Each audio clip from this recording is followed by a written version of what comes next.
बिहार के बालू कारोबारी पुंज सिंह के ठिकानों पर धनबाद में छापेमारी चल रही है। आपको बता दें कि सुबह से ही यहां बालू कारोबारी पुंज सिंह के ठिकानों पर ईडी की टीम पहुंची। यहां झरिया में पुंज सिंह के आवास पर ईडी की टीम पहुंची। इसके अलावा बिहार के आरा के कोइलवर स्थित कोको मोड़ पर कासा क्रिस्टा में भी छापेमारी की कार्रवाई चल रही है। कासा क्रिस्टा पुंज सिंह का घर है। मामला बिहार के बालू कारोबार से जुड़ा हुआ बताया जा रहा है। झरिया में जो है पुंज सिंह के भाई सिकंदर सिंह के ठिकाने पर छापा पड़ा है। सीआरपीएफ के जवानों भी तैनात किया गया है। 2016 में बिहार की सोन नदी बालू घोटाले में भी पुंज सिंह को ईडी गिरफ्तार कर चुकी है और फिर से उनके आवास के बाहर ईडी की मुस्तैदी सुबह से ही देखी जा रही है। ये तस्वीरें आप देख रहे हैं, सुबह से ही ईडी की टीम वहां मौजूद है। तो बालू घोटाले में ईडी की ये छापेमारी चल रही है और कहा जा रहा है कि धनबाद में कासा सोसाइटी जो है वहां पर भी उनके आवास पर ये छापेमारी देखी जा रही है। और आपको बता दें कि सुबह से ही ये छापेमारी चल रही है। तो धनबाद झारखंड से जुड़े बिहार बालू घोटाले की तार जो है वो जुड़ती हुई नजर आ रही है। बता दें कि बालू घोटाले का ये पूरा मामला है जहां सुबह से ये छापेमारी देखी जा रही है। तो बता दें कि सुबह से छापेमारी देखी जा रही है जिसमें कि कई ठिकानों पर छापेमारी देखी जा रही है। ईडी की टीम धनबाद के दरिया में पुंज सिंह के आवास पर पहुंची, लेकिन यहां ताला बंद मिला है। ईडी की टीम बाहर इंतजार करती रही। फिर अपार्टमेंट के गार्ड की देखरेख में ताला तोड़कर अंदर प्रवेश किया गया है। तो हमने देखा कि सुबह में यहां ताला बंद था। हालांकि एक पंडित जी भी वहां पहुंचे थे पूजा के लिए और उन्होंने भी देखा कि यहां ताला बंद है, जिसके बाद कहा जा रहा है कि गार्ड की देखरेख में ताला तोड़कर उसे अंदर जाने की यहां तस्वीरें देख रहे हैं कि ईडी की टीम जो है वो अंदर पहुंच चुकी है।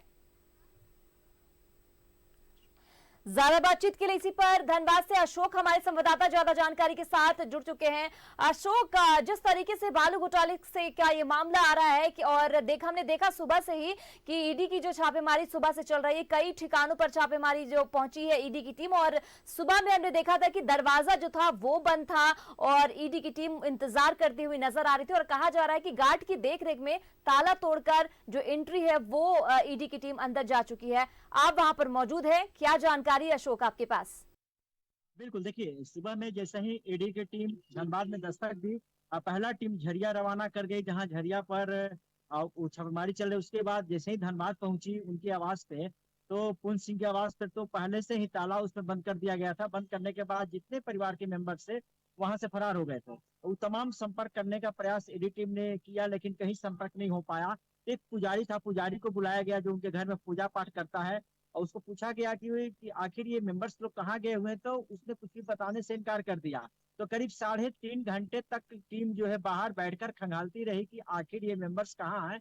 तो उसके बाद इन लोगों ने अपने वरीय अधिकारी से बात की और वरीय अधिकारी ने ये जानकारी दी कि ठीक है, आप लोग जो है आसपास के लोगों को बुला लीजिए, सिक्योरिटी गार्ड को बुला लीजिए और उनको एक गवाह के रूप में रखिए और उनका ताला खोलिए, क्योंकि पुजारी के पास ऑलरेडी चाबी था और पुजारी को निर्देश दिया गया था कि किसी प्रकार का कोई ताला नहीं खोलना, अगर कोई खुलवाता है तो इसी क्रम में जो है सिक्योरिटी जो जो सुरक्षा कर्मी जो वहां पे होते हैं वो आए, आसपास के कुछ लोग आए और जो पुजारी थे उनके जो है उनको सामने जो ताला पूरी तरह से खोला गया। खोल के पूरी टीम को अंदर अंदर प्रवेश कर गई है, छापेमारी चल रही है। सवाल यह खड़ा होता है कि एक तरफ कहा जाता है कि हमने कहीं किसी प्रकार की चोरी नहीं की है, तो उसके बाद भी जिस तरह लगातार आए दिन हम यह कहें कि जिस तरह ईडी का धमक आपको धनबाद में हो रहा है, तो कहीं ना कहीं पूरी तरह से हम ये कहें कि ईडी जो है, ईडी कहीं ना कहीं धनबाद को टारगेट कर रही है कि आखिर जो है यहाँ पर छोटे छोटे व्यापारी कम समय में बड़े बड़े व्यापारी क्यों हो गए, पैसे वाले क्यों हो गए, इतना अच्छा घर क्यों हो गया। तो कहीं ना कहीं इसकी शिकायत भी ईडी टीम को थी। यही कारण है कि ईडी टीम ने जिस तरह छापेमारी कर रही थी, आपको याद भी होगा कि 2016 में भी जो है पूर्ण सिंह जेल जा चुके हैं अशोक, क्योंकि बालू माफ का कीजिएगा, मामला। आपको रोकना चाहूंगी। जिस तरीके से हमने देखा कि सुबह से ही पुंज सिंह के घर पर छापेमारी चल रही थी और उनके भाई के घर पे भी, भाई के घर से क्या अपडेट है? क्योंकि सिकंदर सिंह जो है उनके यहाँ भी छापेमारी चल रही थी, वहां से क्या अपडेट? तक कुछ किसी प्रकार कोई अपडेट नहीं आया, क्योंकि ईडी टीम कुछ नहीं बता पाती है, क्योंकि उसको जो ही बताती है अपने वरीय अधिकारी को बताती है। तो हम यह जिक्र कर रहे थे कि 2016 का ये मामला है, बालू का बिहार से जुड़ा हुआ मामला है, और 2023 में जून माह में भी 11 ठिकानों पर झारखंड में छापेमारी की थी, जिसमें जगनारायण सिंह का भी नाम इसमें आया था। वो लोग जेल में भी बंद है। तो कहीं ना कहीं एक बड़ा रैकेट यहाँ पर काम करता है। 250 करोड़ रुपए का घोटाले का यहाँ मामला आ रहा है। तो यही कारण है कि जो ईडी जिस तरह पूछताछ चल रही है, और इसमें 2 बैंक कर्मियों को बुलाया गया है। बैंक कर्मियों को इसलिए बुलाया गया है कि वो पैन कार्ड जांच करेगी, और जो भी ट्रांजैक्शन किया गया है, कहाँ ट्रांजैक्शन किसके अकाउंट में किया गया है, वो भी वो जांच करेगी। तो ये मामला गंभीर बनता है। और जिस तरह टीम यहाँ पर छापेमारी कर रही है, जब ईडी की धमक होती है तो कहीं ना कहीं देखिए 2 से 3 दिन भी लग जाता है। लेकिन जब ईडी के अधिकारियों से जब हमारी बात हुई, तो उनका साफ तौर पर कहना था कि हम लोग किसी प्रकार को मीडिया की जानकारी नहीं देते हैं, लेकिन जिस तरह हम लोगों का टॉर्चर किया जा रहा है कि हम लोग को बाहर रखा गया है, कोई हम लोग का सहयोग नहीं कर रहा है, तो कहीं ना कहीं ईडी की टीम पूरी तरह से नाराज थी। और ईडी की टीम जिस तरह खंगाल रही है, तो कहीं ना कहीं एक बड़ा खुलासा होने वाला है। जी होगा कि क्या कुछ जानकारी ईडी के हवाले हत्ते लगती है, क्या कुछ जो है जानकारी हासिल होती। तमाम जानकारी के लिए अशोक बहुत बहुत शुक्रिया। आगे भी जानकारी आपसे हासिल करती रहूंगी।